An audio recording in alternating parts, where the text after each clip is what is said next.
Welcome to Aligned AF, real talk for evolving souls with Yahweh Kent. Join Yahweh for honest conversations on spiritual growth, the messiness of life, and how to move through it all at a higher frequency. So grab a cup of tea and let's sail in. This is Aligned AF, and here's Yahweh. How much thought have you given to how you learn? I mean, how you truly own the knowledge, tools, and wisdom that you use not only in your spiritual journey, but in your everyday human existence. Most of us go to school, take a course, enroll in a program, and that's it. We've learned it. Or have we? Karen Carmack is a lifelong healer, intuitive guide, and creative entrepreneur with a passion for helping others reconnect with their inner compass. She brings over 25 years of experience in the healing arts, weaving together a unique blend of bodywork, energy medicine, spiritual psychology, and holistic teaching. She's also a licensed massage therapist and holds certifications in Level 1 cranial sacral therapy, Core Star energy healing, Level 2 Kundalini yoga, and the quantum alignment system. She also holds an associate's degree in transpersonal psychology and is a certified life coach. Karen is a visionary behind several wellness-centered ventures, including the Wellness Wheel, Wholehearted Creations, and Wholehearted Wellness. Through her offerings, she holds space for transformation, inviting others to heal, create, and return to the wisdom within. Her work is grounded, heart-led, and intuitively inspired, offering a space for both deep listening and empowered change. Her embodied approach to healing, what she calls embodiment learning, was downloaded during a client session and has since transformed the way she teaches, lives, and connects to the soul body. Karen, welcome to the show. Thank you. Welcome. Sounds great. Yeah, Meet good. Karen. I'm glad. Yeah, who is this woman? Who is she? She sounds awesome. Yeah. Well, she is awesome. Oh, So thanks. that was your resume.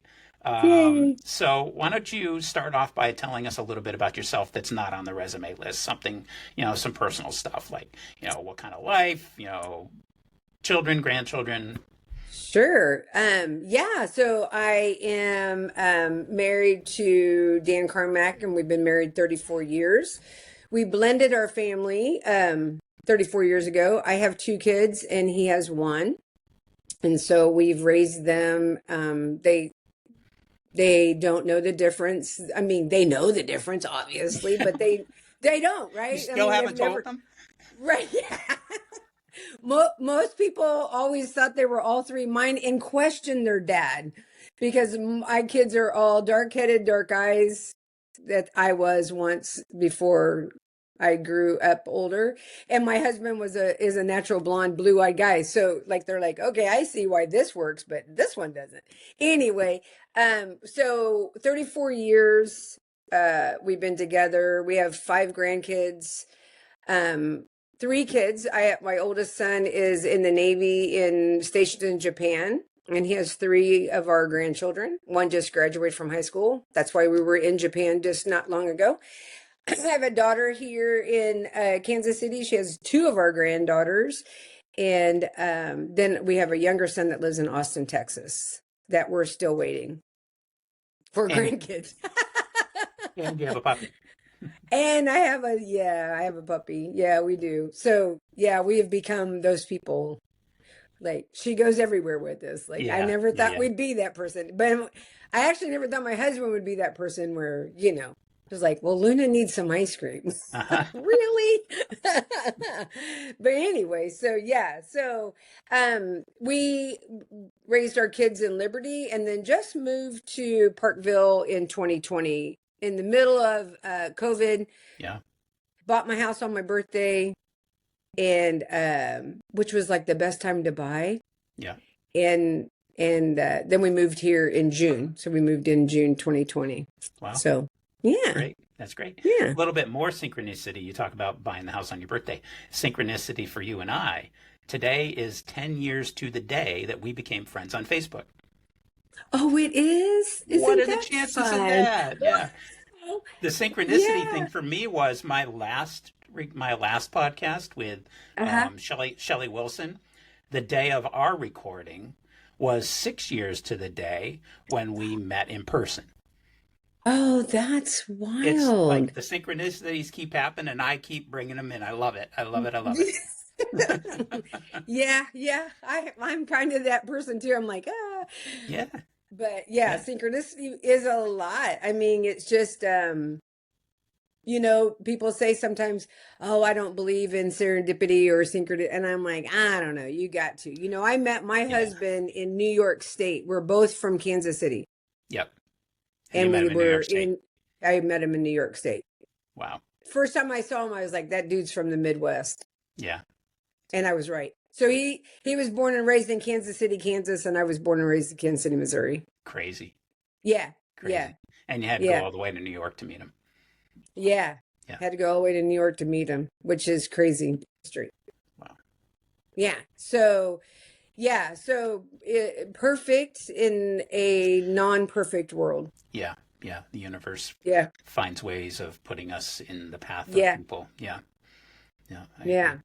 agree. I'm a Mm-hmm. firm believer, and there's no such thing as coincidence. Yeah. Yeah. All right. Well, But let's.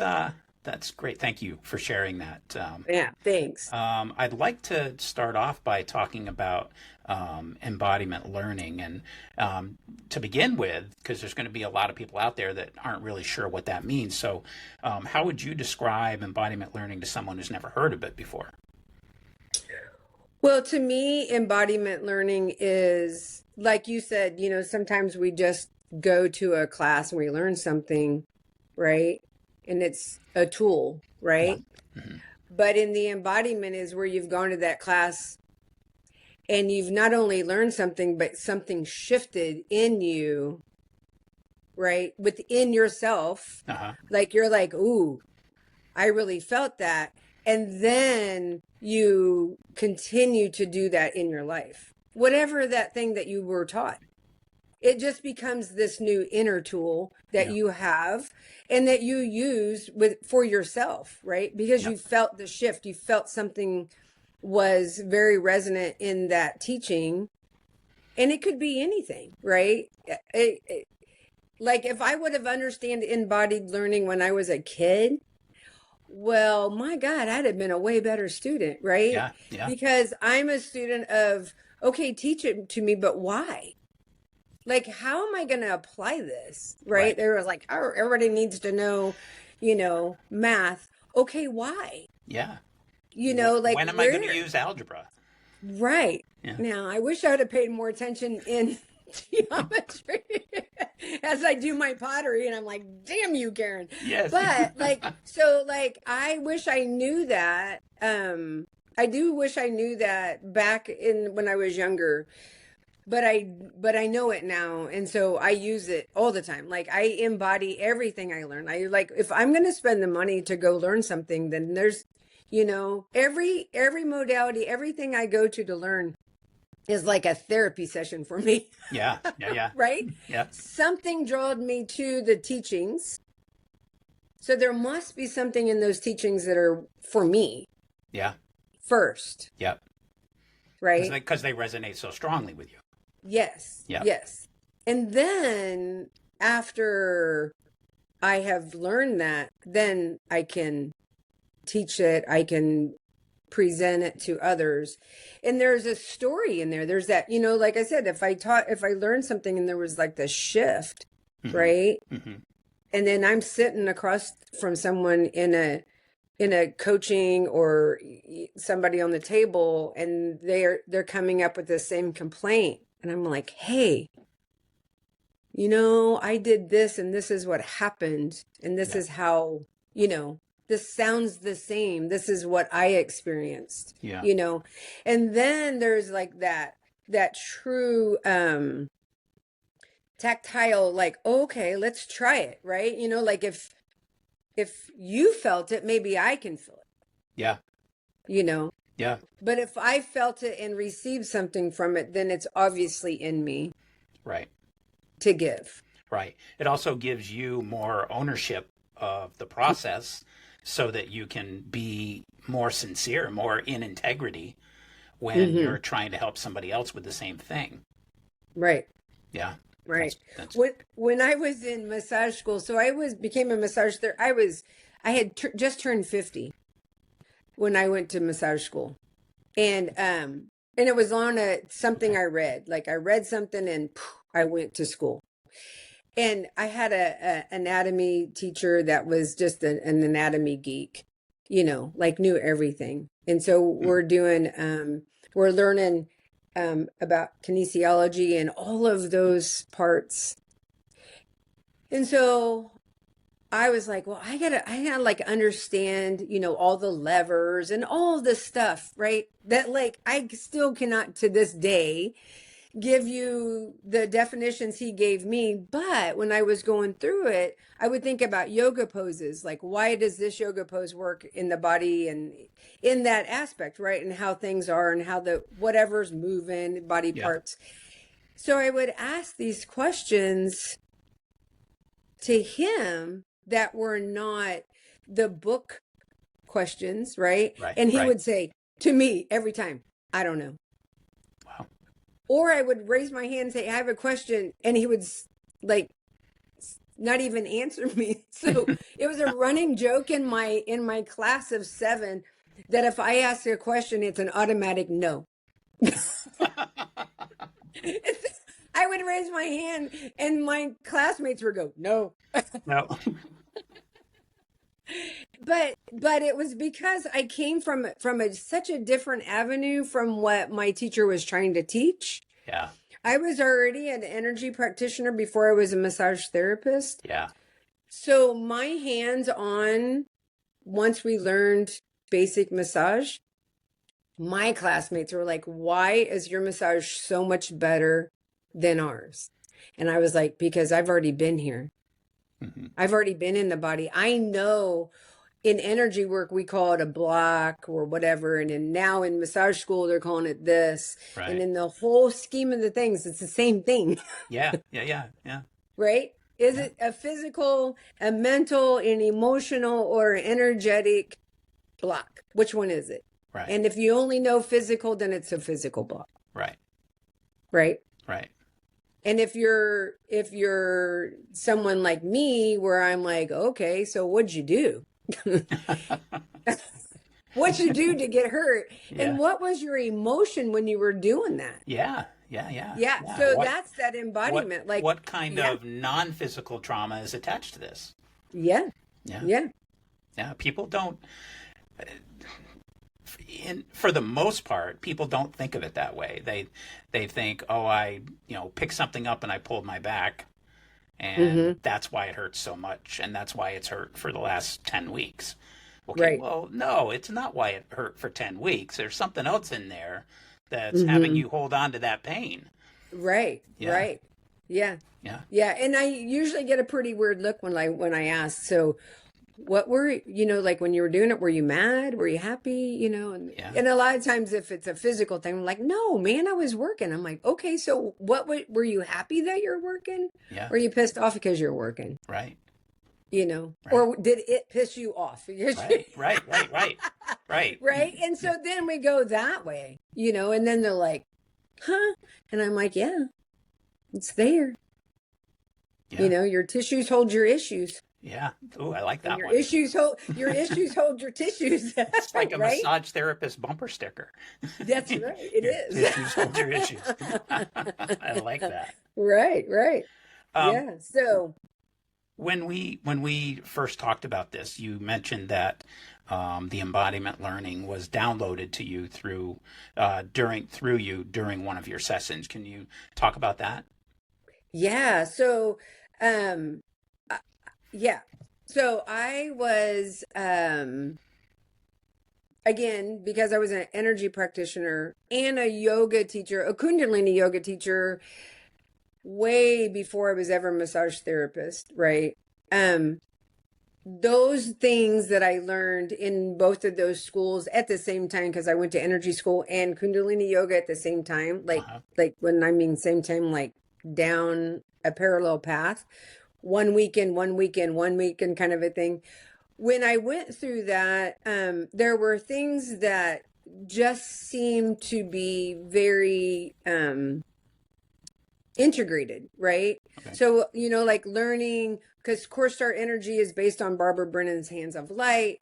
The energy flows more through the meridian, so it's a vertical from head to toe, right?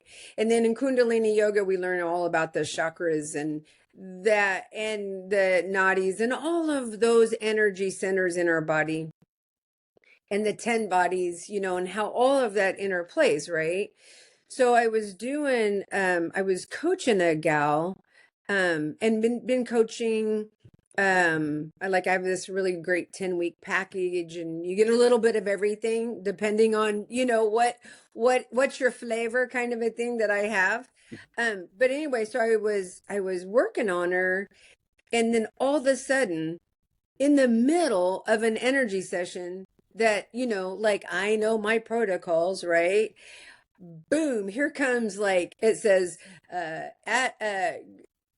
look at the chakras, because I, read them in with the pendulum, add those up, and the deficiency that she's holding this is in the whatever body. And I was like, what? So I'm like, okay. So this whole new foreign concept just showed up. Bam, showed up, just like, and so I did it. Yeah. So I did exactly what I was told to do at that time. And I did everything. And then at the very end of the session, so I always have we communicate. I sit down and communicate, find out what's going on with the individual before we start. Yeah.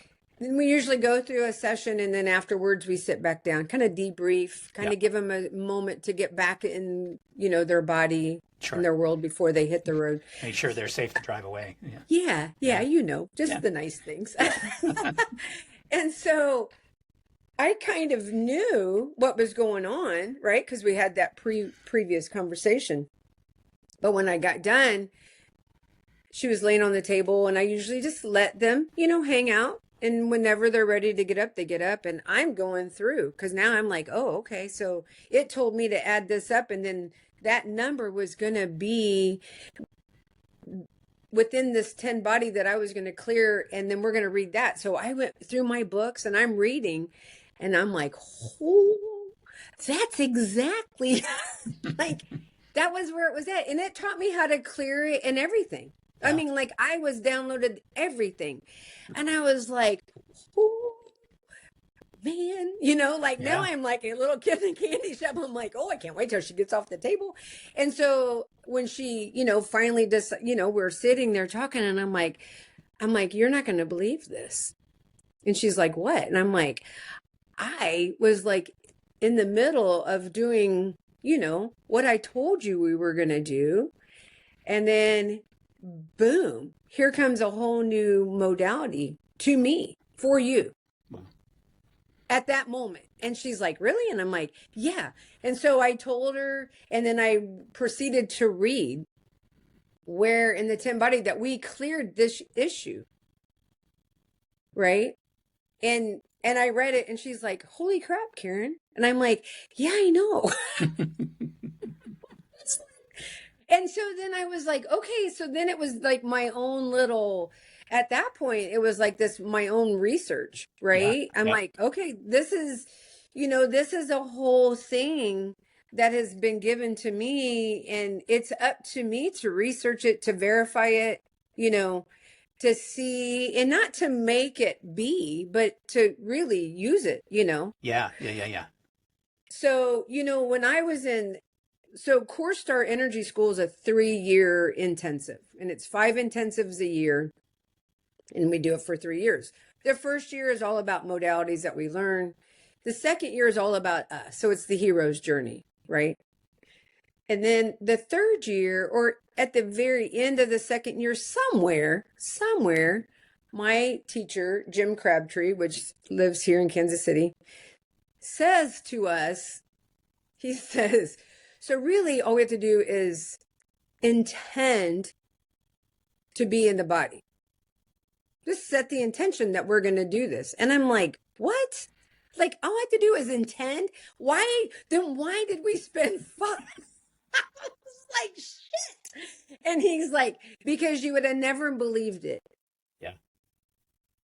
And I'm like, okay, you got me. Yeah. But I was just like, why did I just spend I don't even know how many hours. If you mean I can just stand here and intend, right? Right. And so after that knowledge base that I was given, right, that we can set these intentions, we can intend, then that made sense to me. Then this is why this is downloaded to me. Yeah. Because I do the practice. I do the meditations. I do center myself. I do ask for guidance. I know that the contract between me and whoever has decided to come to me has already been made. Yeah. And our higher selves already know what we're supposed to do. Right. And if I want to jumpstart, all I have to do is get centered, open up my chakras, go up through and ask, what do I need to know? Yeah. And 9 times out of 10, I could really say 10 out of 10, but I'm just going to say 9 out of 10. I know exactly why that person comes to me before they come. I usually write it down. I used to tell them right when they got there, but that kind of blew people away a little bit. Yeah. They're like, Yeah. oh, right? And Okay, so she's either a witch or she's stalking me. I don't know which. right. And so I learned just to kind of, if it was written down, or if it was given to me in some kind of a symbol or an artifact, then that's what I would write down. And then after, or at some point I would share that we knew these things. And it's because, but it was really more not to empower me, but to empower them. Yeah. For them to recognize that they were ready. Right. They were ready. And I am at that point is just their connection. I'm just their extension cord. It's them to hire them. Right. And I'm just plugging in and going, oh, look. So many practitioners out there that claim to be healers, claim to be, I'm doing this for you. I can do that for you. I can help heal. I can heal you. And it bothers me so much to hear that, because in most cases there's quite a bit of ego attached to that. Where as a Reiki practitioner myself, one of the first things I learned was it's not me. Right. Okay, I'm a piece of conduit. That's all I am. Consider me a gutter catching rain at this point, and all I'm doing is directing it towards you. Everything else is up to you and the universal life force energy. Everything else. And so thank you for not only being aware of that, but for actually having the integrity to teach that in your classes and in your sessions. Yeah. Because that's huge. Well, it's that opportunity. I mean, it's the moment that you're empowering anybody. It doesn't matter if it's an energy session or a massage session or a yoga class or a conversation. Yeah. It's that, and for them just like, oh my, and I tell everybody, like, if they'll tell me what's going on, I'm like, well, read I'll drop a pendulum down and say, you're right. You knew exactly what's wrong with you. Yeah. Yay. And imagine if more people spent time empowering each other in a conversation instead of just waiting for their turn to talk. Yeah. What an amazing world this would be. Mm-hmm. Yeah. So this whole thing came to you during a session. It was just this sort of bam moment. How did you see changes in your relationship with the modalities that you were already using? Well, I can tell you, so like when I was in school, Yep. I was the first one to put a bullshit card up. I'm like, bullshit. Right? I mean, like I've Oh, the my teachers must have husband, loved you. yeah. I, I was just like, and then of course I would put that up, right? And then it would, be very loud, in a healing or something to me like, okay, I get it, right? Yeah. And if I had that up, because ignorance is bliss, nobody would have, after I went through school and went through Kundalini training at the same time, after it was done, people were like, I don't know how you did it. And I'm like, I didn't know that you shouldn't do it. Right. Their ignorance is bliss. If you ask me today, Karen, do that again, I'm like, oh no. No, that's not possible. Nope. Nope. But I will tell you though, another time that our teacher, I don't know what year it was in, maybe second year, I don't know. He says, so if you want to know, just ask. And I'm like, what? If I want to know, just ask. He's like, yeah, Karen, go into meditation and ask. And I'm like, okay, I'm going to do that. Right? Yeah. Because you said all I have to do is ask. So I'm in my house in Liberty. So I'm in meditation and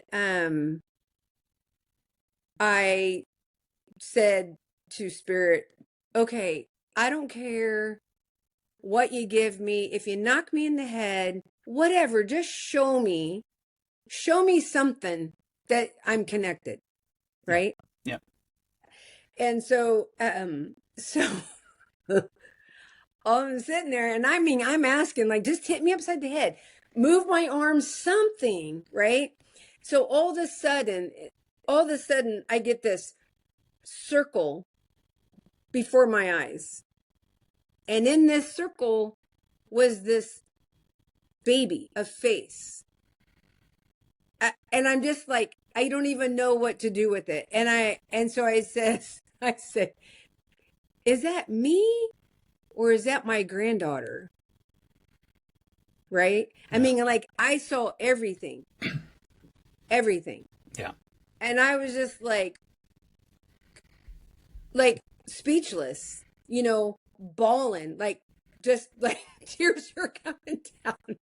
And so I get done with my meditation and I write everything down. I just like write it all down exactly how I remembered it. Yeah. Because I sent it to my teacher. And at first I was like, well, I think this was probably, my inner child, blah, blah, blah, blah. But I really feel in my heart that I just saw my granddaughter. I mean, like, I think I just saw her, right? Yeah. And so he writes me back. He said, Karen, he said, it's exactly what you thought it was. And I was just like, like, here's doubt, here's exact, because I say, like, in my heart of hearts, I know. But the amazing thing after that was after I wrote that whole thing, I sat there, and this was about within like probably 4 weeks of her being born or so. Mm-hmm. We were going to have a great big baby shower, And so that same day, that meditation, after I wrote all of what I wrote to my teacher, I sat down and I wrote this baby's prayer. Right. Mm-hmm. And I'm writing this thing and I like literally I'm like writing and I am like, I don't know where this is coming from. Like it is just like this stream of consciousness that is being, and I was like, is this like, in my mind, I'm like, is this like all, because, my mom has passed, had passed, my grandma, my aunts, like so many of the women, my family have already passed. Right. So I really just felt like this was a poem that was given to me from these women that had already left this world. Right. Yep. And so now I have this poem, and my daughter got a 3D sonogram. Yeah. And I was like, yeah, that's it. That's her. And so I was just like, okay, at this baby shower, the women that, grandmas and great grandmas that were alive, that were there, and aunts and great aunts that were there, all women in my family, sisters, all of those things. I made, because I was like, I want to recite this to my daughters, but there's no way in the world I could do it alone. Yeah. Not a chance. I was already I could bawl right now just talking about it. Yeah. So I hand out everybody this little picture, this little pamphlet, it's little Cadence's face, and then the poem. And we just all were around her holding hands. It's okay. And I was at my daughter's feet, Yeah. sitting in a chair, I'm just sitting there, and we're reading it. I'm trying to read it. I can't. She's reading it, and she's like, "Did you write this?" And I was like, "Yes." But I don't think it was just me. And so, like, that was, like, if there could be a shift in anybody's world, it was that. Yeah.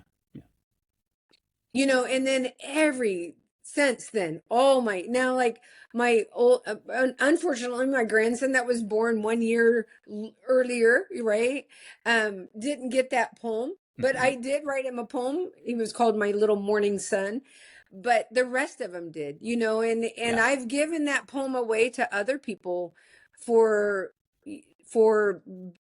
baby showers or whatever, because it's an incredible poem. It's very long. I can't tell you what it is right now because I don't have it in front of me. Yeah. But just to know that that's the kind, if you ask. So, like, if I was raised Catholic. I really don't have a religious base, but it isn't like, if you ask, you shall receive. Yeah. And I think that most people don't realize that they're that important. Yeah. Yeah. Or if they got something that it might scare the bejeebies out of them. Yeah. Yeah. That they could actually have what they wanted. Yeah. Most people are so afraid. That was just, it was a huge shift for me. Like, I was just like, okay, and I don't abuse it. Yeah. It's just really for very special. Yeah. I mean, I don't sit around and like, I want. That's greed. Because you see it as the gift that it is. Yeah. Yeah. Yeah. It's huge. That's amazing. Yeah. Thank you for sharing that story. I think I still had to go another year at school, but it was, like, when I got to share that, it was, I could see my teacher's, face, both of them at the time, because I was going through Kundalini yoga and Sat Indra and Carter Perk, like, I shared it with them, so it was their teachings in action. Yeah. Yeah. Amazing. Mm-hmm. Yeah. Wow. Powerful story. Yeah. To get back to the embodiment learning, you've said to me, you have to feel it to experience it in order to teach it. So what does that mean for you in day-to-day life, aside from your teaching? Well, it means there's got to be something. So in my day-to-day life, I because I'm a potter too, I do pottery on the side. Yeah. And so that integration of understanding what I know, right, about everything else, massage, energy school, Kundalini yoga, I play the cello, all of those things are deeply integrated, and the common denominator is me. Yeah.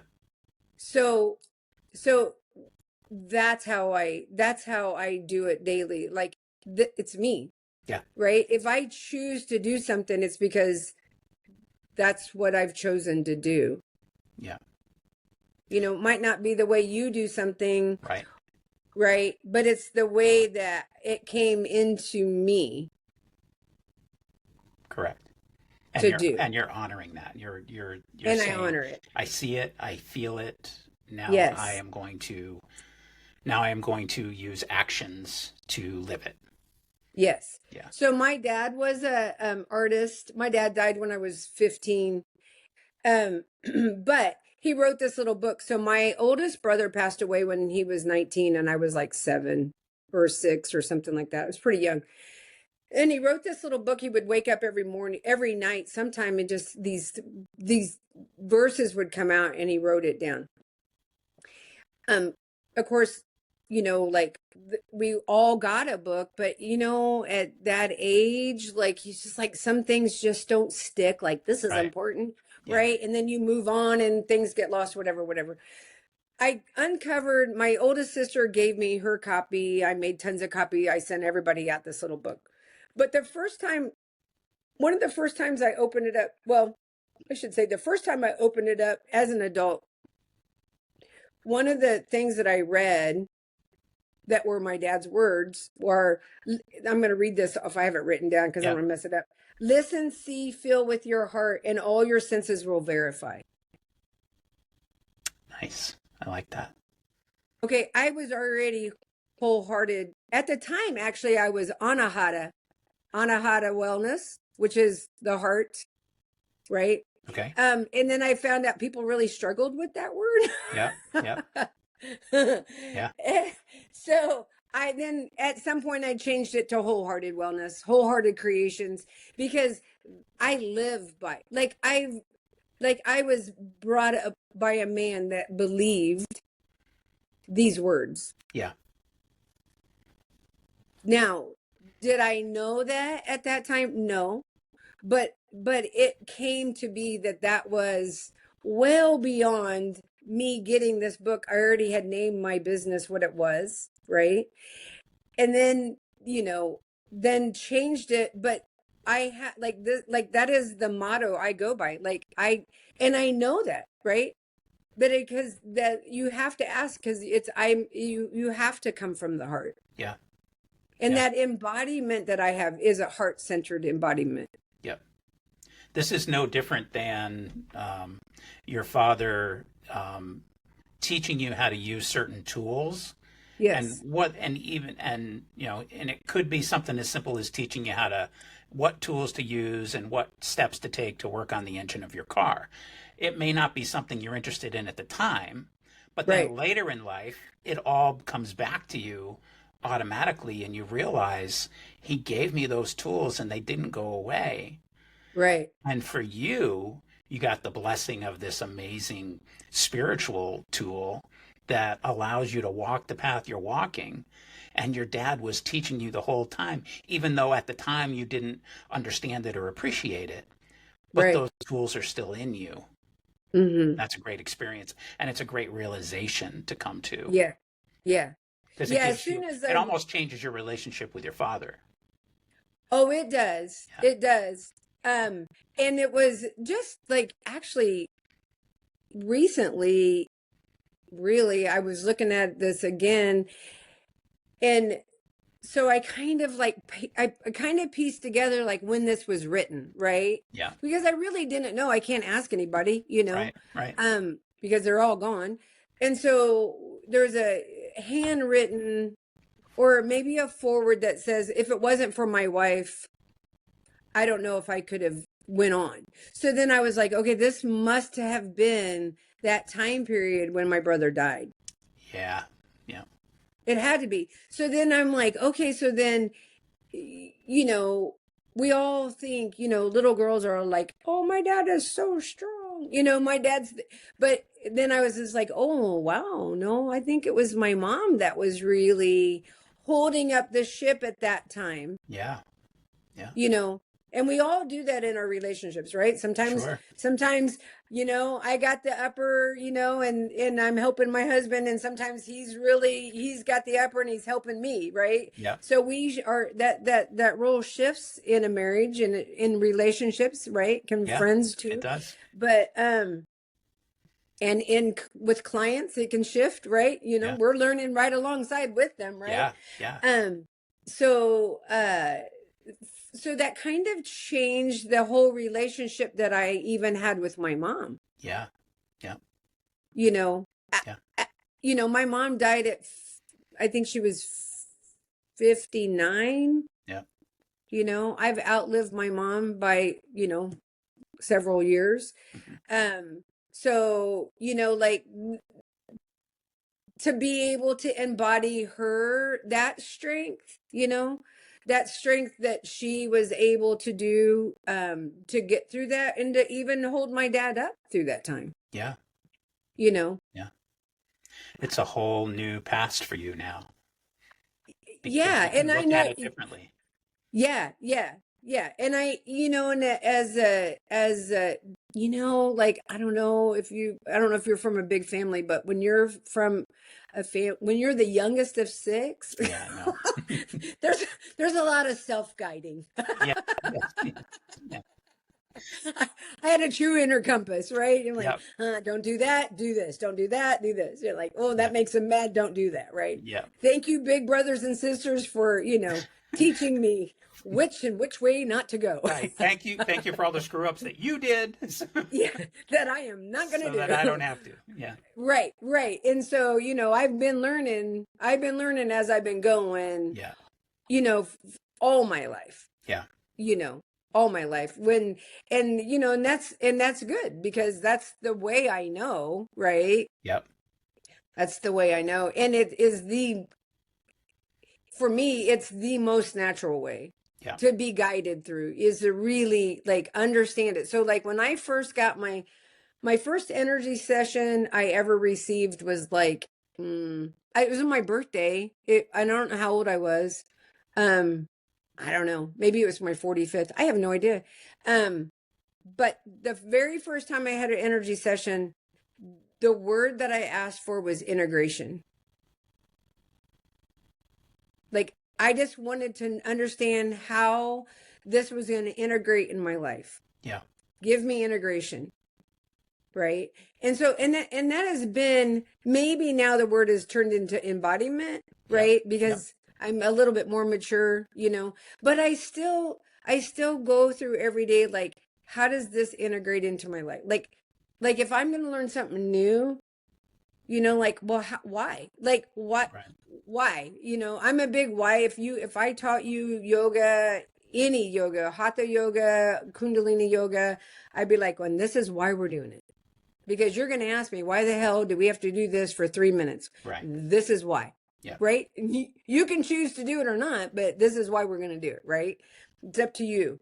And so, like, that's what I've changed, So I've always asked for integration. I've always wondered how, or always wanted to know, if I do something, I want to know how it's going to affect my life. Yeah. It's not just I'm just not a physical person.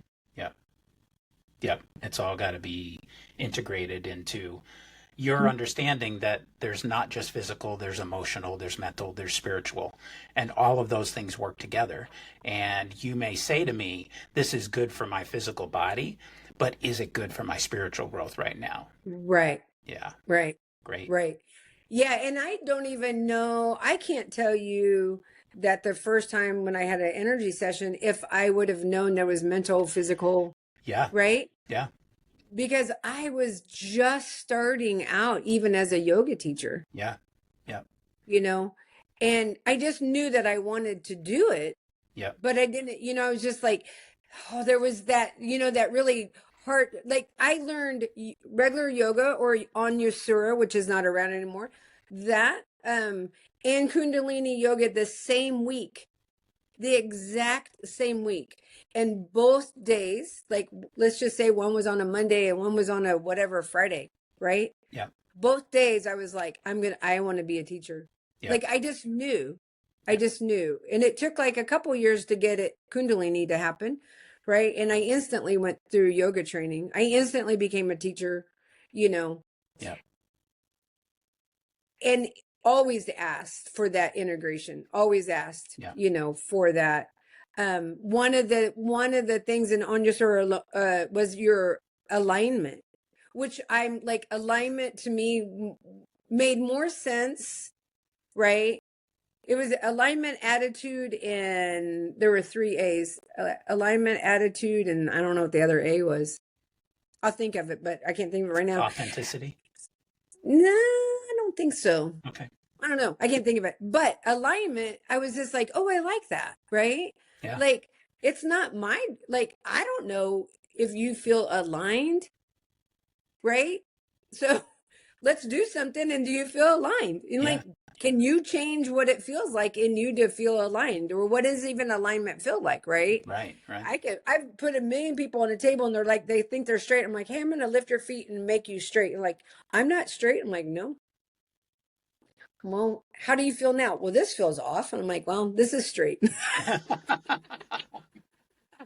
So I need to work in a straight line, Yep. you know? Yep. But I mean, like, they, like not even sensing what their physical body feels aligned or not, like understanding what that means, Yeah. you know? Yeah. And then you can add, and then we add in these other avenues, right? Of your alignment with your physical or your alignment with the emotional. Like, does your body actually look aligned to your happiness? Yeah.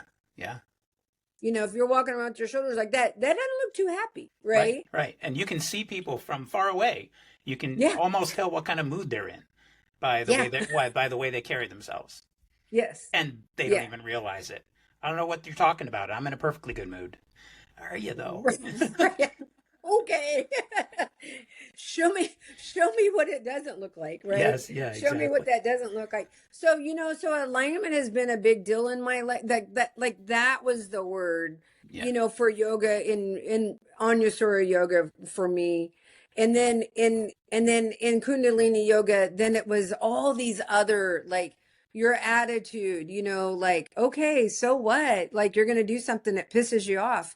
But I bet when you get done, you'll be happy. Yeah. Because you're going to be done, right? Yes. You know, hold something. Everybody's like, oh, 3 minutes is no big deal. Okay, let's do it. Yeah. They're like, well, shit, that's a long time. Like, it is. Yes. It is. And then you change, right? Things change. Yeah. You know, and then you, like, we get to feel the embodiment of the change in a matter of 3 minutes. Yep. You can get it done in 60 in a minute, you know, but but a minute is you can feel it, you know. The second minute is you're like, I don't really like this. And the third minute is that you're going to change. Yes. Right? Yes. So in those 3 minutes, like, for no other reason than I don't have to do it again. That's right. That's right. You're exactly right. I remember when I went through Kundalini yoga training, when I was going through the second level 2, you definitely went to a whole level, because in Kundalini teacher training, you know, is like, maybe we would do things for like 15 minutes, you know, maybe at the very end, we were doing a meditation for 15 minutes, right? And that's not just sitting there. That's like doing stuff like your hands doing this or whatever, you know, shaking for 15, whatever. The first class, and I don't remember which one I did. I think I did authentic relationships. I think that's what I did, but don't leave me to it. But, and then the first meditation, 30 minutes. I'm like, cool. You could have told a girl. So, you know, 15's no big deal because we're so used to that. The next 15 minutes are going to change you. You know, you're going to go through the shadows, you're going to go through the light, and you're going to go the positive, the negative, and the neutral. Yeah. Hopefully you get to the neutral. Yep. And then you got the people that are like, well, I don't want to do that because it's uncomfortable. I don't want to do that because it's painful. I don't want to do that because all this shit keeps coming up. And you say to them, well, how many times has this happened to you before? Oh, it happens all the fucking time, you know? This stuff keeps coming up and I wonder when it's going to end. Well, guess what? If you do the uncomfortable now, maybe it won't come back. Right. Do the work now. If for no other reason, then it'll be done.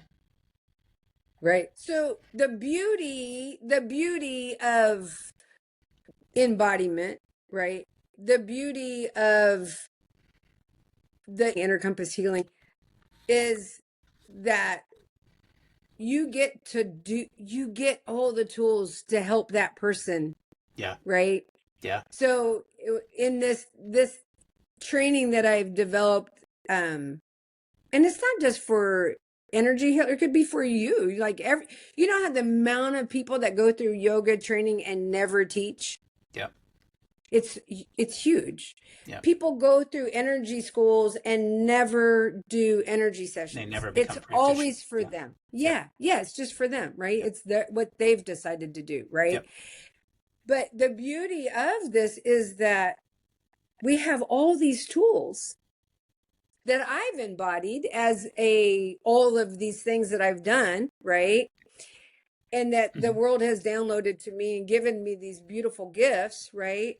Right. But then I get to teach you, and it isn't anything that it hasn't. There, no wills have been remade. Like there's no new will here.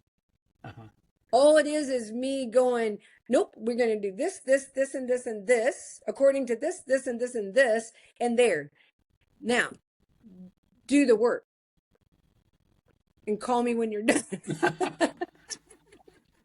I mean, like that way there's this, this moment you're like, oh, there's more than just a 60-minute energy session. Uh-huh. Mm. This was the crack. All you did was open yourself up. Did you think I wasn't going to give you homework? Yeah, right. Because by God, everybody's giving me homework, right? Yeah. It's your turn. Because it is homework, right? It's Yeah. going back home. It's finding your way It back is. home. Yeah, absolutely. Absolutely. Yeah. We're all searching for home. Yep. Yep. We're all walking ourselves back home and walking each other back home. Right. Yeah. I want to go back to something you mentioned earlier. You Okay. kind of just breezed through it. You talked about the 10 bodies. Now, you incorporate the 10 bodies into your work. So for Yes. listeners that are unfamiliar with that concept, can you briefly walk us through what that's like? The 10 bodies is a Kundalini yoga. It's Okay. part of the energy centers of ourselves. So it's their concept they're teaching. Their concept, their teaching of Kundalini yoga. Okay. Which then, extrapolates to the facet, the diamond that we are, right? Okay. Which this is a whole area that I really want to understand. So, but anyway, so the 10 bodies is at the very bottom. If you had a diamond, right? The 10 bodies is probably the very beginning and learning of this facet of who we are. Okay. Right. To finally come to the very top, to be the diamond that we all are, right? Okay. So we have all of these avenues. So the 10 bodies, they correlate with the 7 chakras. Okay. And most people have at least heard about that. So yes, but unless you've been around Kundalini yoga, you probably haven't heard about the 10 bodies. right, exactly. But the 10 bodies is just expansion of the chakras. Okay. They all have a physical and mental and an emotional. There's all an element. There's a scent that goes with it. So it's just a larger package of the 7 chakras. Okay. So or the 8 chakras. So we all have a body, we all have a spirit, we all have the chakras. And Yes. that's kind of where the average person stops. Yes. So we say, okay, well, I understand that I've got these energy centers. I understand, I've got crown, I've got third eye, I've got throat, all of those. But what you're saying is when you actually take each chakra individually, there's more inside that it's made up of. Yes. Okay. Yeah. And within that, so like the first chakra is about being, like being secure and safe and, just these things that we need on earth, grounded, right? Yeah. But the first chakra, the first body in Kundalini yoga is the soul. Okay. Is your soul body. So your soul body is your first body. Okay. right? And so if you think about that, like that is the makeup of who you are, right? Which is correlates with the first chakra, because Right. your first chakra is who you are, right? In Right. this Right. physical form, right? Right. Except this takes it to the soul, like what your soul needs. Okay. Which is Yeah, always different than what your body needs. right. But But it still needs to be, they have to yeah, align. yes, they Yes. still need to be secure. They Okay. still need to be safe. They still need to be grounded, Hmm. right? We get to go out, up into the universe and grab that energy to bring it down, but you're still a living human being Right. in a body, Correct. right? Correct. So we need to feed our soul, right? Just We like we have need to to all feed our feel body. safe. Yeah, yeah. Yeah. And then like the second body is that creativeness, that place of, the be able to, in the chakra, right, is to be able to move through your day in a creative way, right? So you're not, and I always tell people this is like, especially if you're a personality type, like this, like check mark, check mark, check mark. But what if one of those check marks can't happen because your day's changed? How wiped out does that make you feel? Right. Right? So do you have the creativeness in you to be able to go around, detour, come back up and still make it through your day, right? Right. Well, the second body is our negative mind. Yeah.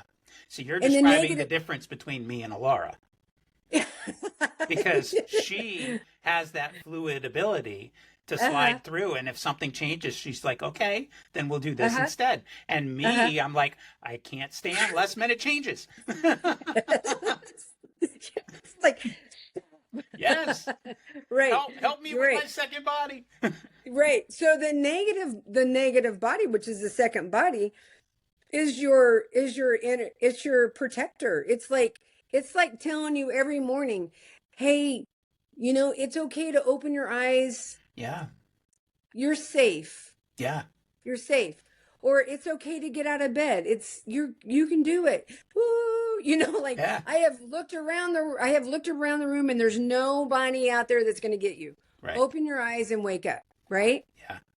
And then the third body is the third chakra, right? Is your sense of yourself, right? Right. Where you belong in the world and where, and just that force that within you. Like Right. this is your third chakra is your I am, right? Yep. I am. The third body is the positive mind. It is truly the inner cheerleader. It is like, dude, your soul said to wake up your eyes and your negative mind said it was okay, so do it. Right? And then if you don't do it, they say, if you don't listen to the positive mind and you don't listen to the negative mind, then all your fears that ever was about opening your eyes are going to come up before your face. Right. Right? But usually what happens is, here we are, we're asleep, our soul's asleep, we wake up, we listen to our negative mind, we open our eyes, positive mind says it's okay, we get up, then we go into that neutral space. The fourth body is the neutral mind. That's the place we come, right? Like, okay, all of us are gathered, we're all safe, and now we must go up, right? and connect to the physical body, which is the fifth body. Right. But I mean, like all of that happens. And the neutral mind is the fourth body and the heart is the fourth chakra. Yeah. So like our neutrality of who we are is in our heart.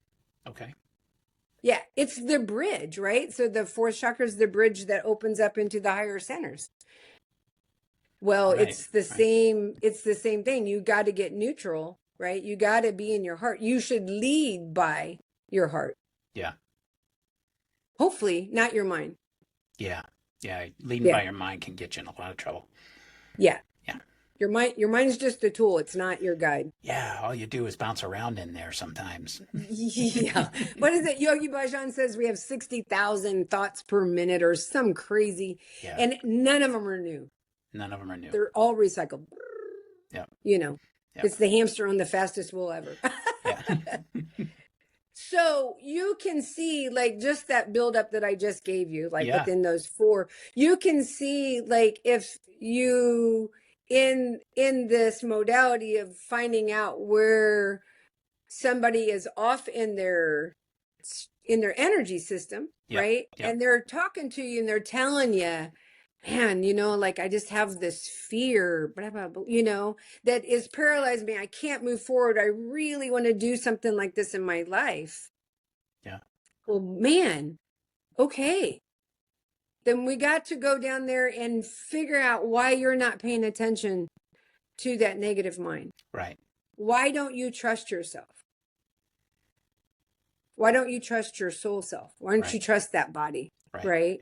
And then that's where we get to unravel and, Yeah. And then bring out whatever you got to bring out, every tool then, right? So like we have all these tools. You have tools that you've used, that you've embodied, that you help with people, and you can tell people why you use those tools because you've used them, right? I have tools that I've used and this is why I use it. This is what I've heard. We're our own Yelp at this point, right? Yes, we are. Yeah. Yes. Give myself 5 stars. That's right. By God, I did that. Anyway, so then that gives us this, in this training that I'm going to offer, then it's like, okay, so now you can hand over. If you have a specialty and maybe your specialty is with essential oils and you really are, have really put your time and effort in that, then you can really start to bring that out and give them the why so that your client can then be empowered by that, or like give them a meditation, right? Or give them some yoga to do, or whatever, a mudra, a mantra, whatever it is. And all of it can be found. Nothing is made up by me. I can open a book and tell you what to do. That's why I said there's no new wills in anything I'm teaching. It's just that it's a really nice put together package. Right. And hopefully the person that is going to learn it or offer it will try it themselves. Yeah. Because there's plenty of people out there that will benefit from something like this, but don't even know where to start looking. And even if they knew where to start, they don't know where to go from there. And you're taking all of these tools and putting them into a nice package and gift wrapping it and say, it's here, it's yours, but it's like a gym membership. Okay. I gave you the card and I paid you to go, but if you don't go, nothing happens from that gift. It's actually, I gave you the card that you paid for. Yes. That's yes.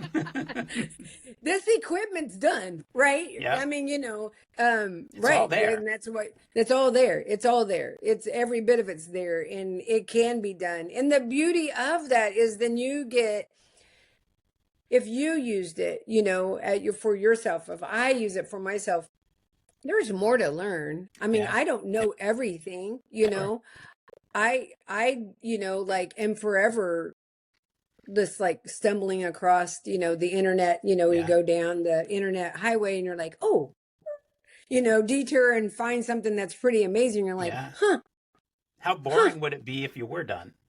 I know, right? Well, I'm not finding anything new anymore. I think the day you're done is the day that we die. That you're done. Yeah. And I want to have, how do I put it so that it sounds right? I don't want to die having a shitload of stuff that I should have done. Yeah. But it's okay if I die if I still have a few things that I could have done, because I did do a lot of it. That's what I want to feel when it's time to go. I don't want to die with regret. I want to say everything that I did, I chose to do, and I'm freaking glad I did it. Yeah. And it's okay that I go now. Yeah. Because I'll be back. Right. Yeah, right. Hopefully not. Well, and then, too, that, I mean, like, when I posted that I was going to do this training, I mean, this has been in my heart for a long time. Yeah. And funny that I have a book club and we're doing the book club, let them theory, right? Yeah. In one of the chapters, she talks about like, don't contrast and compare yourself, especially with somebody that you know that's successful. Go ask them why they're successful. Yeah. And then let them tell you what they've done. And then if one of them is that you got to be your own cheerleader, go out there and then go do it. Like, and so I was like, oh, so have I been holding back because I didn't want anybody to really know what I do? Right. I'm like, well, that's crazy because most people know what I do. I mean, they have an idea, Sure.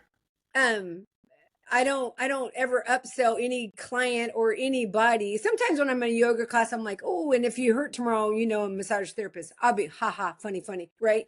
But I don't usually sell anybody anything other than what they came for that day. Yeah. So anyway, so that's what I was just like, that really hit my heart. I was like, okay, well, then Karen put it out there, and I had some really 2 weeks to, be out of the world that I'm used to and be in a different world and a lot of time on my hands. And so I did it, and I'm like, okay, I'm going to do it. And I don't, like I've asked, I'm like, 8 people would be great. Mm-hmm. I'll take one. Yeah. It can be different, but I'd take one and 8 would be great. Right. Yeah. And so, that then turned into, I'm just going to go off for a moment, but that turned into this week. When I was little, my dad was an artist too, and an engineer, and he made me the hey diddle diddle, the cat and the fiddle, the plate ran away, or the spoon ran away with the plate or whatever. I had that all done in soldered droppings and wires and all of this thing. My dad created this whole scene for me. Yeah. Right. I think he made it for me, or I said it was mine. I don't know which one. But for a long, long time, ever since I got into pottery, I've just kind of always wanted to make that. Mm. And then last year or so, I learned how to make a 3-dimensional moon, right? Mm-hmm. And I learned how to make this little, a bunny on top of the moon, like a nightlight. And this is like, I've knew this, right? And just this week, I'm downstairs in my pottery studio and I'm like, hey, I can make this now. And I literally didn't know how, other than I knew how to make an animal because I've made a couple animals and I already had this half moon made, right? And so I just put it together and then I sent it to my sister. I said, what am I making? And she's like, oh my God, you finally did it. And that's the kind of stuff that is integrated. I mean, that's that embodiment. Like It was there. It's always been there. And I really think that if we all were just a little brave to outwardly express these embodiments that we hold, or understand that you're the common denominator. If it's your embodiment, you're the one. Yep. You're to make it.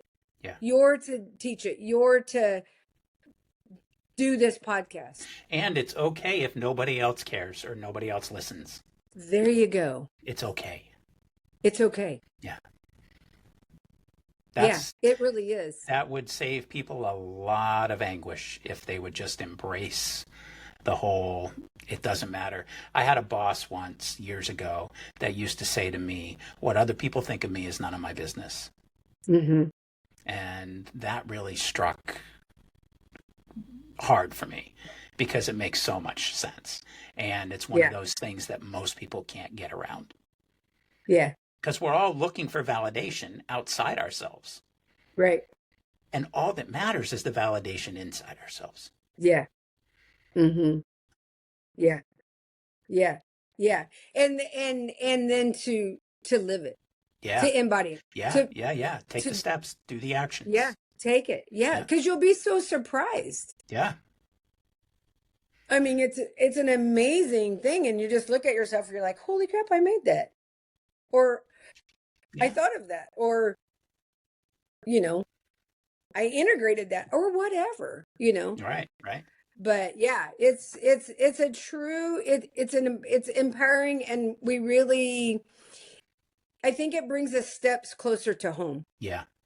Yep. to who we came here to be, you know, and whoever that is, you know, and we don't even start thinking about who we came here to be until we were about 40. Right. It's probably that mid. Then you're like, Yeah, oh, okay. yeah.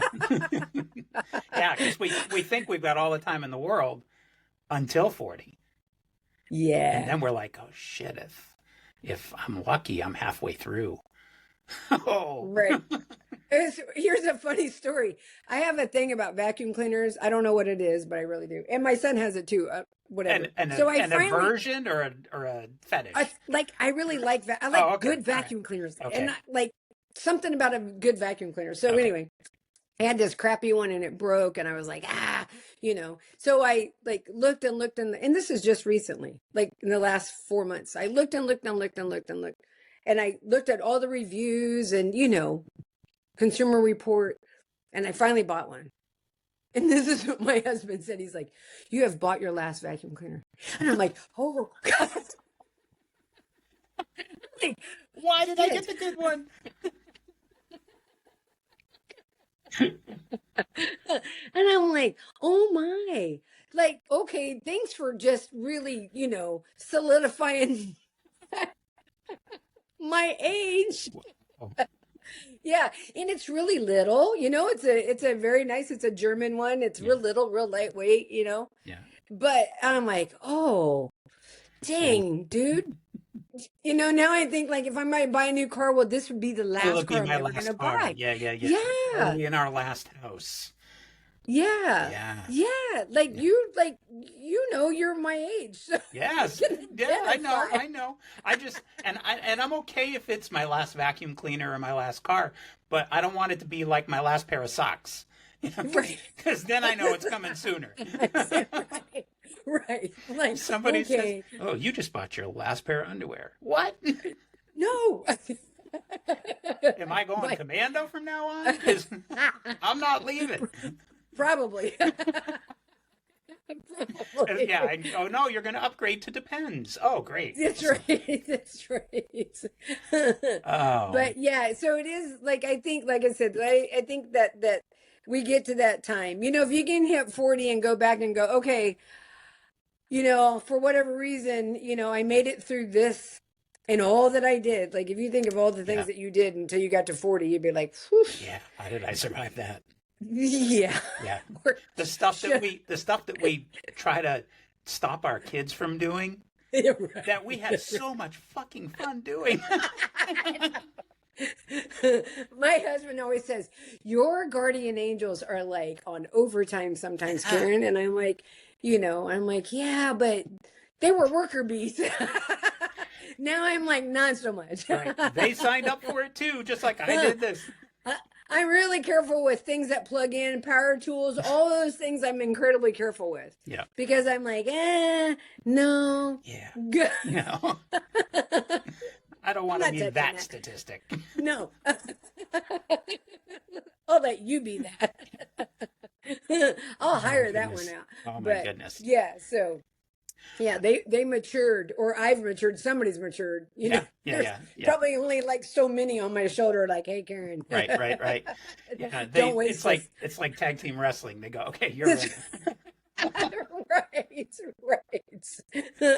Oh my goodness. But, all right, so I want to do a quick little speed round with you. Okay, so start with, what is one spiritual concept you used to resist but now you embrace? I only resisted things that I had no connection to. I had no physical understanding. Okay.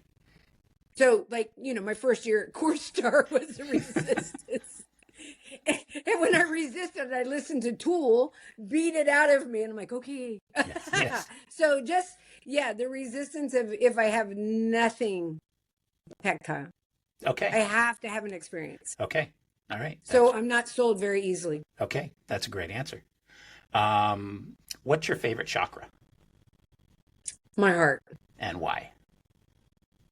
Because I live from my heart. Good for you. Great answer. Mm-hmm. All right. Yeah. What's one practice that grounds you when you're overwhelmed?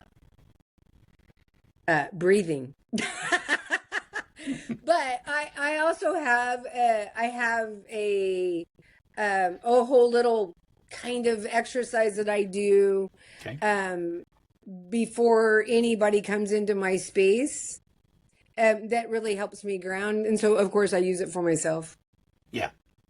And then the Ad Wait, Gradena wait. me. You practice what you teach? Yeah. Oh my goodness. There's a And concept. the mantra Ad Gradena me. The Mole mantra, which is the Okay. mantra of protection. Great. Okay. Mm-hmm. And complete this sentence. Okay. Embodiment is. Embodiment is, I knew you were going to ask me that. So I have a note. Okay. Only because it, for me, embodiment is living the healings that I offer. Nice. Yeah. Yeah. And that and the healing doesn't have to be like it could be a conversation, and that embodiment for me is that invitation for others to do the same. Yeah. Yeah. So in a conversation, we can have that done. On a walk in the park, we can get that done. Excellent. Mm-hmm. Love it. Love it. Mm-hmm. All right. Well, Karen, why don't you take a couple minutes and let people know where they can reach out to you, any upcoming courses you've got. I know you mentioned it a few times. You want to spend a couple minutes and brag about yourself and let people know where they can reach you.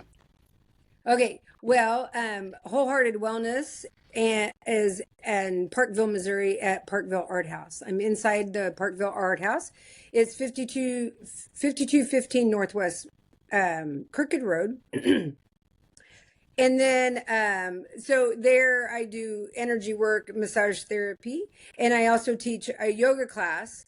And you can go through Park Hill.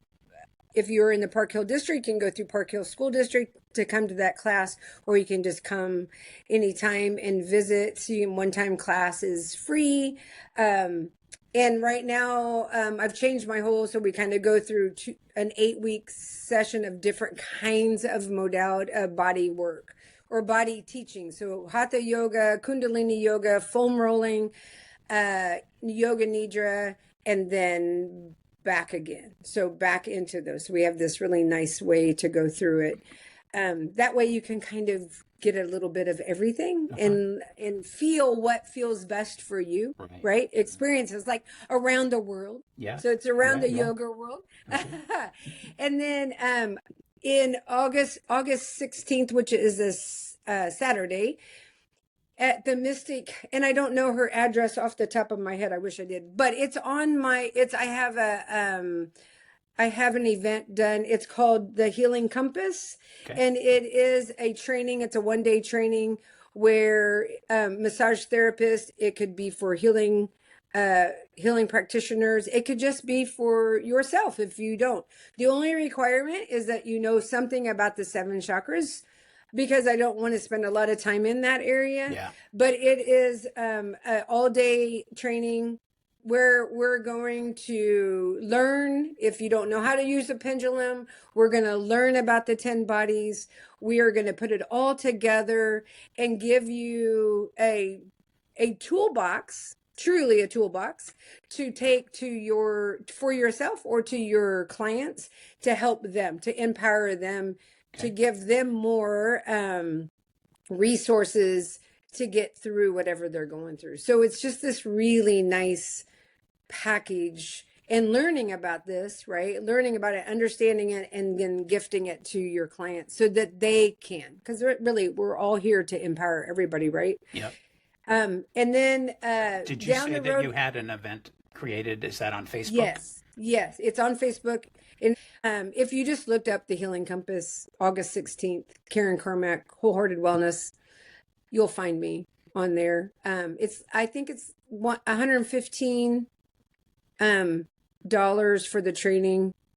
So I don't think it's horribly expensive, and hopefully it will be a lot of fun. So my Facebook is Karen Carmack LMT. Right. And then it's Wholehearted Wellness is the other place it's on. Other than that, yeah. And then of course I do pottery. I'm a potter. I make candles. I make all the pots, and then I pour my own candles. And my page is Wholehearted Creations. Yeah. And so I like to do little pop-ups. So I'll come anywhere and do a pop-up. I'll bring my candles. I do actually even candle parties where I bring all my pots that I make. Oh, wow. Yeah, and so you get to pick the pot that you like the most. So it's called pick your pot, pick your fragrance, and pour a candle, the 3 Ps. 3 Ps. Yeah, I don't know why I have this thing with words, but anyway, I do. So, and it's really fun to do. And I also can do it at the Parkville Art House in my office or in our event space. So like, if you're like, oh, I got a group of friends that we want to get together. The beauty of this doing a party is it takes all of like 5 minutes or so. And then the rest of the time, you just got to wait for the candle to dry, right? For the wax to get hard. Right. And then that's your time to visit. Yeah. Now, do you do like the painting and wine party kind of thing? Is that what you do? And so this is make a candle and have a drink and hang out with friends. And, That's cool.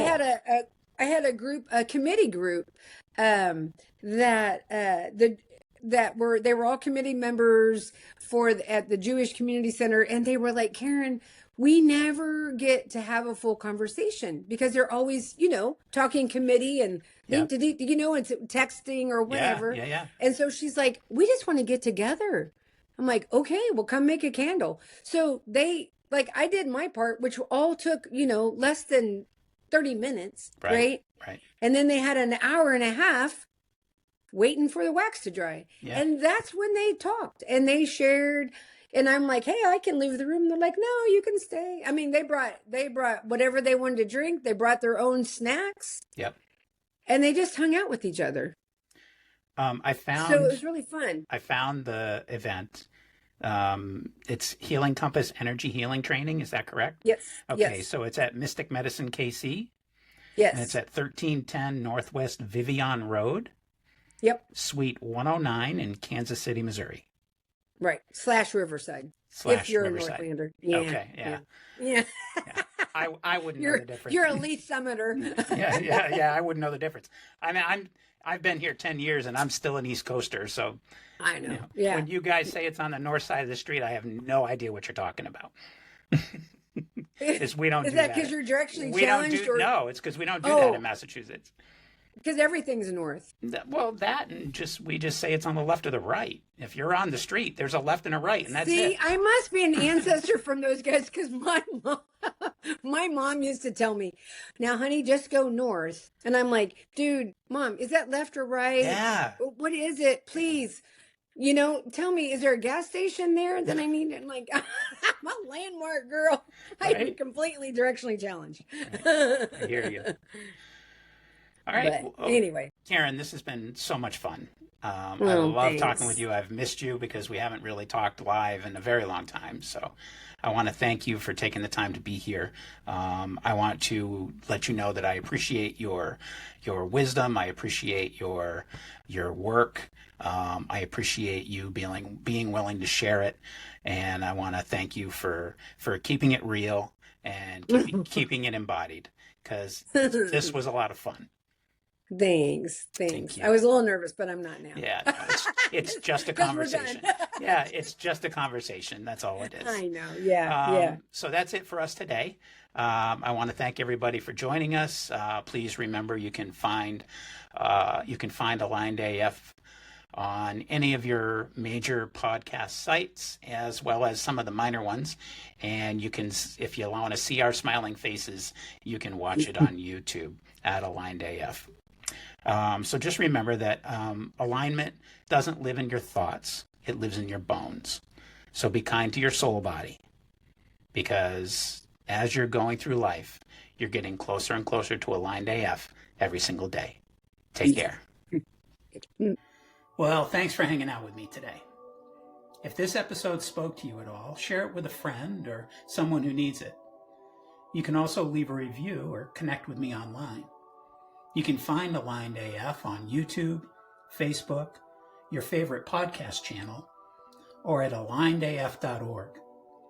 And if you want to reach out directly, you can email me at alignedafpodcast gmail.com. So until next time, stay aligned AF.